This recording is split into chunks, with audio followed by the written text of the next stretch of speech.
Hello दोस्तों, यदि आप हमारे चैनल से नए जुड़े हैं तो हमारे चैनल एवी लाइव को सब्सक्राइब जरूर करें और अपने दोस्तों में शेयर करें। नशे में धुत दो लड़के रॉकी और दानिश फ्रिज से बियर की बोतल निकालकर बाहर की तरफ बढ़ रहे थे। तभी हॉल में बैठी दो लड़कियां, जिनका नाम मीशा और पंखुड़ी था, उन्हें रोकते हुए कहा, बस करो गाइस, आज के लिए बहुत हो गया। अभी हम 2 दिन यहाँ हैं। दानिश नशे में धुत बोला, अरे कम ऑन यार, हम लोग एंजॉय करने आए हैं, आ जाओ एंजॉय करते हैं, आ जाओ आ जाओ। हमारा तो हो गया एंजॉय। हम दोनों अपने अपने कमरे में सोने के लिए जा रहे हैं। तुम लोगों का हो जाए तो आ जाना। दानिश और रॉकी नशे में झूमते हुए बाहर की तरफ बढ़े। दानिश और रॉकी जब बाहर आए तो उन्होंने देखा उनके दोस्त काव्या और रोहन दोनों गायब हैं। दानिश ने टेबल पर बियर की बोतल रखी और इधर उधर देखते हुए बोला, रोहन, काव्या, अरे कहाँ गए तुम दोनों यार? रॉकी मजाक करता हुआ बोला, लगता है दोनों क्वालिटी टाइम स्पेंड कर रहे हैं, क्यों?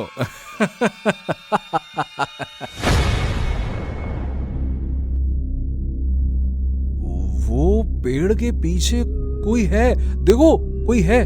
लॉन के कोने में झाड़ियां थीं और वहीं पर एक बहुत घना और पुराना पेड़ था। रॉकी मस्ती के मूड में था और उसने कहा, लगता है रोहन और काव्या है, चलो इनके मजे लेते हैं, आ जाओ। दोनों उस तरफ बढ़ गए, धीरे धीरे दबे पांव। अभी दोनों पेड़ के नजदीक पहुंचे ही थे कि उन्हें पेड़ के पीछे से एक अजीब सी गुर्राहट की आवाज सुनाई दी। ऐसा लग रहा था जैसे कोई जानवर हो। ये सुनकर दोनों का नशा पल भर में उतर गया और दोनों ने घबराते हुए एक दूसरे की तरफ देखा और जहां खड़े थे वहीं खड़े रह गए। कुछ देर बाद उन्हें लगा जैसे कोई कुछ घसीट रहा है और एकदम से झाड़ियों में हलचल हुई और सब कुछ बिल्कुल शांत हो गया। थोड़ी देर बाद इसी तरह खड़े रहने के बाद दानिश के कंधे पर किसी ने हाथ रखा। दानिश और रॉकी दोनों चौंकते हुए पीछे पलटे तो उन्होंने देखा मीशा और पंखुड़ी उनके पीछे खड़े थे। उन दोनों को देख पंखुड़ी बोली, क्या प्रॉब्लम है? हम कब से वेट कर रहे हैं तुम दोनों का। दानिश घबराते हुए पेड़ की तरफ इशारा करते हुए बोला, यार उधर कुछ था, कोई अजीब सा जानवर जैसी आवाज हमने पहले कभी नहीं सुनी। What nonsense! लगता है तुम दोनों ने कुछ ज्यादा ही पी ली है। ये बीच है, यहाँ पर दूर दूर तक रेत और समुद्र के अलावा और कुछ नहीं है और इस एरिया में तो कोई जंगल भी नहीं है जहाँ से कोई जानवर आए। जरूर कोई स्ट्रीट डॉग होगा और तुम दोनों इतने नशे में हो कि कुत्तों से डर गए। अरे नहीं यार, यकीन तो करो। ठीक है, चलो चलकर देखते हैं। चारों धीरे धीरे उस पेड़ की तरफ बढ़ने लगे। जैसे ही उन्होंने पेड़ को पीछे से देखा तो वहाँ कोई नहीं था, लेकिन वहाँ बहुत सारा खून बिखरा हुआ था। ये देखकर उन चारों के चेहरे पर खौफ साफ दिखाई दे रहा था। देखा, मैंने कहा था ना, यहाँ कुछ तो था। और फिर एकदम से झाड़ियों के पीछे चला गया, उस तरफ। इतना कहकर दानिश बीच की तरफ इशारा करने लगा और पंखुड़ी बोली, पता नहीं क्या था, चलो जल्दी अंदर चलें, बहुत रात हो गई है। और ये रोहन और काव्या कहाँ हैं? अरे पता नहीं यार, जब से मैं बियर लेकर आया हूँ ना, वो दोनों दिखे ही नहीं मुझे। क्या मजाक लगा रखा है इन लोगों ने? ऐसे कोई रात में जाता है क्या? लेकिन काव्या का नंबर स्विच ऑफ आया। बारी बारी से उन दोनों ने रोहन और काव्या दोनों को कॉल किया, लेकिन दोनों में से किसी का कॉल नहीं लगा। कॉल डिस्कनेक्ट करने के बाद दानिश ने देखा कि उसके व्हाट्सएप पर रोहन के नंबर से मैसेज आया, जिसमें रोहन ने लिखा था कि वो और काव्या दोनों चिल आउट करने जा रहे हैं। यहाँ पर उन दोनों को क्वालिटी टाइम नहीं मिल रहा है, इसीलिए किसी होटल में स्टे करेंगे और अपना वेकेशन वहीं मनाकर शहर लौट जाएंगे और वापस ऑफिस में मिलेंगे। ये देखकर दानिश ने कहा, ये क्या बकवास है? पंखुड़ी मजाक करते हुए बोली, चलो अच्छी बात है, कम से कम कोई तो क्वालिटी टाइम स्पेंड कर रहा है। इसके बाद वो अंदर चले गए, लेकिन दानिश बार बार पीछे पलटकर देख रहा था। उन सब के अंदर जाने के बाद झाड़ियों से 2 लाल आंखें चमकने लगी। उस रात दानिश की नींद अचानक से खुल गई। उसने घड़ी की तरफ देखा तो सुबह के 3 बज रहे थे। बाहर पूरा अंधेरा था। दानिश को एहसास हुआ कि उसके बालकनी में जैसे कोई खड़ा है।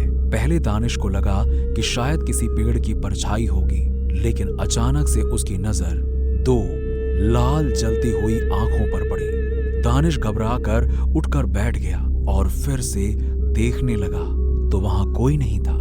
दानिश का गला डर के मारे सूख रहा था। उसने साइड टेबल से पानी का गिलास उठाया और एक ही घूंट में उसे पूरा पी गया। अब उसे नींद आ रही थी। कमरे में चहलकदमी करते हुए दानिश को बार बार वो पेड़ के पीछे जो आवाज सुनी थी वो याद आ रही थी। अचानक उसे लगा जैसे कोई भारी चीज कहीं से आकर गिरी है और ये आवाज बाहर की तरफ से आ रही थी। दानिश ने तुरंत बेड पर लेटी हुई पंखुड़ी को उठाया। पंखुड़ी, पंखुड़ी उठो! अरे देखो ना, बाहर कोई था। ऐसा लग रहा है कि जैसे कुछ गिरा हो। मुझे लगता है कि हमें बाहर जाकर देखना चाहिए। उठो! पंखुड़ी नींद में ही करवट बदलती हुई बोली। इतना कहकर पंखुड़ी करवट बदलकर सो गई। लेकिन दानिश की बेचैनी बढ़ती जा रही थी। उसने खुद अकेले जाकर गैलरी में देखने का सोचा। उसकी हिम्मत नहीं हो रही थी, लेकिन फिर भी दानिश आहिस्ता आहिस्ता गैलरी में आ गया। तभी उसने देखा एक झाड़ी से निकलकर कोई बहुत बड़ा सा जानवर बीच की तरफ भाग रहा है। हल्के चांद की रोशनी में कुछ धुंधला धुंधला सा नजर आ रहा था। समंदर के किनारे जाकर वो जानवर बैठ गया और ऊपर आसमान की तरफ देखकर जोर से हुंकारे भरने लगा। उसकी आवाज इतनी तेज थी कि दानिश के रोंगटे खड़े हो गए। दानिश अभी ये खड़ा सब कुछ देख ही रहा था कि वो जानवर पीछे पलटा और दानिश को उसकी लाल आंखें नजर आई। वो पसीने से लथपथ हो गया। दानिश तुरंत ही रेलिंग के सहारे नीचे बैठ गया और छुप कर देखने की कोशिश करने लगा। दानिश ने देखा कि वो जानवर वापस बीच हाउस की तरफ दौड़ने लगा। दानिश ने बिना कुछ सोचे समझे कमरे का दरवाजा अंदर से बंद कर लिया। साथ ही साथ उसने सभी खिड़कियों को भी बंद कर लिया और दरवाजे के पास ही बैठा लंबी लंबी सांसें लेने लगा। कुछ ही सेकंड्स में उसे महसूस हुआ कि कोई भारी कदमों से दरवाजे के दूसरी तरफ घूम रहा है। दानिश दरवाजे के छेद से झांक कर देखने की कोशिश करने लगा, लेकिन वो कुछ साफ साफ देख नहीं पा रहा था। अगली सुबह जब दानिश की नींद खुली तो उसने आसपास अपने दोस्तों को खड़े देखा और धीरे से बोला, मैं जिंदा हूं? नहीं, तू मर गया है और हम सब तेरे पीछे पीछे नर्क में आ गए हैं। अबे ऑफ कोर्स तू जिंदा है। ये कैसी बहकी बहकी अजीब सी बातें कर रहा है। दानिश को पिछली रात की बात याद आई और उसने कहा, यार कल तुम लोगों को मेरी बात पर यकीन नहीं हो रहा था ना, मगर मैंने सच में उस जानवर को देखा। उसकी बड़ी बड़ी लाल आंखें, ये वही डरावना जानवर था। लेकिन मुझे एक बात समझ में नहीं आ रही कि उसने मुझे जान से क्यों नहीं मारा। दानिश की बात पर पंखुड़ी, मीशा और रॉकी हैरानी से एक दूसरे की तरफ देखने लगे और पंखुड़ी ने कहा, तुम अब तक वही बात कर रहे हो? लगता है अभी तक तुम्हारी दारू उतरी नहीं। सीधी सी बात है, तुमने कल बहुत ज्यादा ड्रिंक किया था और तुम यहीं पर सो गए और कोई बात नहीं है। अब जल्दी करो, फ्रेश हो जाओ। हम सब नीचे तुम्हारा इंतजार कर रहे हैं ब्रेकफास्ट के लिए। उसके बाद हम बीच पर चलेंगे। वो तीनों वहाँ से चले गए। दानिश हैरानी से उठा और उसने गैलरी में निकलकर देखा तो उसे खिड़की के पास बियर की कुछ बोतलें टूटी हुई नजर आईं। लेकिन उसे हैरानी हो रही थी कि उसने जो कुछ भी देखा था, अगर वो सच था तो आखिर वो जानवर था क्या चीज। दानिश जब नीचे पहुंचा तो सब नाश्ते की टेबल पर बैठे हुए थे। रॉकी और पंखुड़ी मजे लेकर बातें कर रहे थे और बीच हाउस का केयरटेकर सोनू उन लोगों को नाश्ता सर्व कर रहा था। रॉकी ने सोनू को छेड़ते हुए कहा, अरे तेरा सही है सोनू, इतने बड़े बीच हाउस में मस्त मुफ्त में रहना, आना जाना सब कुछ हो जाता है। लेकिन यार मुझे समझ नहीं आता, तू इतने बड़े घर में आराम से रह सकता है तो फिर आखिर ये शाम के बाद चला कहाँ जाता है तू, हैं? बोल। सोनू ने रहस्यमयी ढंग से कहा, मुझे भी तो अपना पेट भरना होता है। इतना कहकर वो दानिश की तरफ देखने लगा। जाने क्यों पहली बार सोनू की नजर से दानिश को अजीब सा हो रहा था और दानिश ने बात बदलते हुए कहा, अच्छा वो रोहन और काव्या की एनी अपडेट? अरे जब कल उन्होंने खुद बोल दिया तो अब क्या अपडेट? अब चलो बीच पर। सब जल्दी जल्दी नाश्ता करके बीच की तरफ चल पड़े और मस्ती करने लगे। अचानक से रेत में पंखुड़ी का पैर किसी चीज पर पड़ा। जब उसने रेत को हटाया तो वहां पर काव्या और रोहन का मोबाइल पड़ा हुआ था। ये देखकर पंखुड़ी हैरानी से बोली, ये देखो मुझे क्या मिला, रोहन और काव्या का मोबाइल। दानिश उस मोबाइल को देखते हुए बोला, यार मेरा यकीन करो, यहाँ कुछ तो अजीब है। मुझे लगता है जैसे उन दोनों के साथ जरूर कुछ गलत हुआ है। रॉकी तुझे याद है कल रात हमने जानवर की आवाज सुनी थी और इतना सारा खून था वहाँ पे। अरे मान के चलो कोई कुत्ता भी किसी छोटे मोटे जानवर को मार के लाया होगा तो इतना खून नहीं हो सकता यार। अब ये बात सोचने वाली थी। उन लोगों ने रोहन और काव्या के बाकी दोस्तों को भी कॉल किया, लेकिन किसी को दोनों के बारे में कुछ भी नहीं पता था। उन्होंने आसपास के होटल में भी कॉल किया, लेकिन कोई अपडेट नहीं। उन चारों का सारा एंजॉयमेंट खत्म हो चुका था और वापस बीच हाउस में आ चुके थे। दानिश ने कहा, यार गाइस, हम लोगों को जल्द से जल्द यहाँ से निकलना चाहिए। अब बिना रोहन और काव्या के हम यहाँ से कैसे जा सकते हैं? हमें उन्हें ढूंढना ही होगा। 3 कपल जो मुंबई से ऑफिस के स्केड्यूल से दूर कुछ वक्त साथ बिताने और पार्टी करने के मूड में आए थे, उनका पहला ही दिन अजीब तरीके से बीता, जिसमें उनके 2 दोस्त गायब हो गए और आज उनकी दूसरी रात थी। आज उन चारों को ही डर लग रहा था, लेकिन अपने दोस्त को ढूंढने की उम्मीद में अभी भी वो यहाँ पे बने हुए थे। पंखुड़ी ने दानिश से पूछा कि आखिर दानिश ने क्या देखा और वो क्या बताना चाहता था। तब दानिश ने सारी बातें डिटेल में बताई। पंखुड़ी ने अपने मोबाइल पर कुछ सर्च किया और उन लोगों को दिखाते हुए बोली, ये देखो, इन्हें वेयरवुल्फ कहते हैं, मानव भेड़िया। लेकिन उनके बारे में तो कहा जाता है कि वो सिर्फ पूर्णिमा की रात ही इंसान से भेड़िया बनते हैं। कल तो कोई पूर्णिमा नहीं थी। उसी वक्त सोनू किचन से बाहर आया और उन चारों को देखकर मुस्कुराता हुआ बोला, आप लोग मानव भेड़िए की बात कर रहे हैं। मानव भेड़िए का जो राजा होता है वो हर रात मानव से भेड़िए में बदल सकता है और वो तभी इंसान के बीच में आता है जब इंसान ने उसका कुछ नुकसान किया हो या उसके अपनों को मारा हो। खैर चलता हूँ, मेरे भी खाने का समय हो गया है। सोनू, तुम आज रात यहीं क्यों नहीं रुक जाते? रोहन और काव्या गायब है और हमें उनकी फिक्र हो रही है। अगर तुम रहोगे तो हमें धीरज आएगा। फिक्र मत करो, जल्दी तुम लोग उनसे मिल पाओगे, ऐसी मुझे उम्मीद है। मैं कल सुबह आऊंगा, बाय बाय। इतना कहकर वो तेजी से निकल गया। मुझे लगता है कि ये जरूर कुछ जानता है, इसीलिए तो शाम के बाद यहाँ नहीं रहता। रुको, मैं अभी से पकड़ कर लाता हूँ। रॉकी तेजी से सोनू के पीछे बाहर निकला और तब तक सोनू कहीं आंखों से ओझल हो चुका था। लॉन से बाहर निकलकर बीच की तरफ चारों तरफ सोनू को ढूंढने के बाद रॉकी वापस लौट रहा था कि झाड़ियों में सरसराहट हुई। रॉकी के कदम जहां थे वहीं पर थम गए। अचानक उसके कानों में धीरे से किसी के गुर्राने की आवाज आई। रॉकी पूरी जान लगाकर वहां से भागा, लेकिन ज्यादा दूर तक भाग नहीं पाया और रेत में उलझकर गिर गया। दूसरी तरफ रॉकी को गए हुए काफी देर हो गई थी। दानिश ने कहा, इस तरह उसका अकेले जाना बिल्कुल ठीक नहीं था। काफी देर भी हो गई है, मुझे लगता है कि हमें चलकर देखना चाहिए।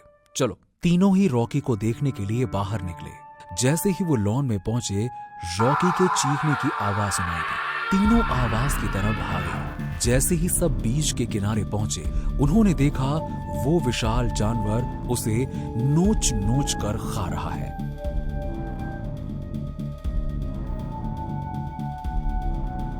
ये सब देखकर मीशा जोर से चीख पड़ी और मीशा की चीख से भेड़िए की नजर इन तीनों पर पड़ गई। दानिश उन दोनों लड़कियों के साथ वापस से बीच हाउस की तरफ तेजी से भागा, लेकिन वो ज्यादा दूर तक नहीं भाग पाए। वो भेड़िया उन तीनों के सामने आकर खड़ा हो चुका था। उसके नुकीले दांत, जिनसे अभी भी रॉकी का खून टपक रहा था, और उसकी आंखें दहकती हुई अंगारे की तरह लग रही थी। मीशा रोते हुए बोली, हमें जाने दो, हमने तुम्हारा क्या बिगाड़ा है? हम तो जानते भी नहीं थे कि यहाँ ऐसा कुछ है, वरना हम यहाँ कभी नहीं आते, हम यहाँ आते भी नहीं। पंखुड़ी ने जोर से चिल्लाते हुए कहा, मीशा, ये क्या कर रही हो तुम? उठो, भागो यहाँ से। लेकिन रॉकी के मौत को देखकर मीशा तो जैसे अपने होशो हवास खो चुकी थी। अचानक से उस जानवर ने मीशा की गर्दन पर वार किया और मीशा 1 सेकंड में ही जिंदा से मुर्दा में बदल गई। अपनी आंखों के सामने रॉकी और मीशा की मौत देखकर दानिश और पंखुड़ी पूरे तरीके से बौखला गए। हिम्मत करके दानिश ने पंखुड़ी को संभाला और दानिश पंखुड़ी को लेकर बीच हाउस की तरफ भागा। वहां पहुंचते ही दानिश ने कहा, हाँ, ऐसा कुछ तो होगा जो इस जानवर से हमें बचाएगा। पंखुड़ी ने बाहर झांक कर देखा तो वो जानवर कहीं नजर नहीं आ रहा था। दानिश, वो जानवर बाहर कहीं नहीं दिख रहा है। तभी उन्हें ऊपर के कमरे से दरवाजे के टूटने की आवाज आई। पंखुड़ी रोते हुए बोली, हम नहीं बचेंगे दानिश, वो हमें मार डालेगा।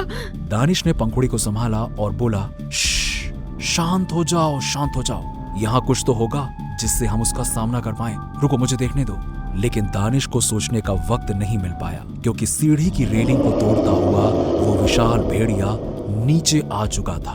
उसे देखकर पंखुड़ी इतनी ज्यादा डर गई थी कि बिना कुछ सोचे समझे दरवाजा खोलकर बाहर की तरफ भागी। इससे पहले कि दानिश उसे रोकता, वो भेड़िया पंखुड़ी के पीछे बाहर निकल चुका था। तभी दानिश की नजर टीवी कैबिनेट के ऊपर लगे 2 लकड़ी के सींग पर पड़ी। दानिश को याद आया कि जब ये लोग यहाँ पर आए थे तब यहाँ का एक आदमी बता रहा था कि इस बीच हाउस को अंग्रेजों ने बनवाया था। उस वक्त कुछ जानवरों का यहाँ पर आतंक होता था और वो ऐसे जानवर थे जो गोली से नहीं मरते थे और उन्हें मारने के लिए चंदन के लकड़ी के सींगों का इस्तेमाल किया जाता था। दानिश ने तुरंत उन सींगों को उतारा और बाहर की तरफ भागा। उसने देखा कि बाहर पंखुड़ी कहीं नहीं थी और वो भेड़िया वहीं खड़ा होकर दहाड़ रहा था। दानिश गुस्से में बोला, ए भेड़िए, यहाँ हूं मैं, आजा, मेरी तरफ आजा। वो भेड़िया गुर्राता हुआ दानिश पर झपटा, लेकिन दानिश ने तुरंत उस लकड़ी के सींग को आगे किया और वो सीधा उस जानवर की छाती में धंस गया। उसकी दहाड़ से पूरा बीच हाउस और उसके आसपास का इलाका गूंज उठा। देखते ही देखते वो भेड़िया इंसान के रूप में बदलने लगा और दानिश की आंखें फटी की फटी रह गईं। उसने जिसकी शक्ल ली थी वो कोई और नहीं बल्कि बीच हाउस का केयरटेकर सोनू था। थोड़ी ही देर में सोनू का शरीर भी राख बन गया और उस रेत में मिल गया।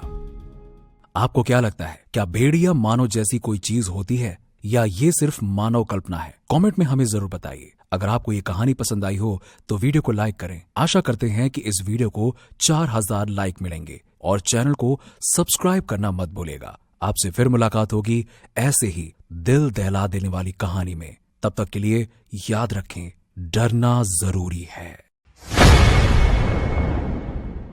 हेलो दोस्तों, यदि आप हमारे चैनल से नए जुड़े हैं तो हमारे चैनल एवी लाइव को सब्सक्राइब जरूर करें और अपने दोस्तों में शेयर करें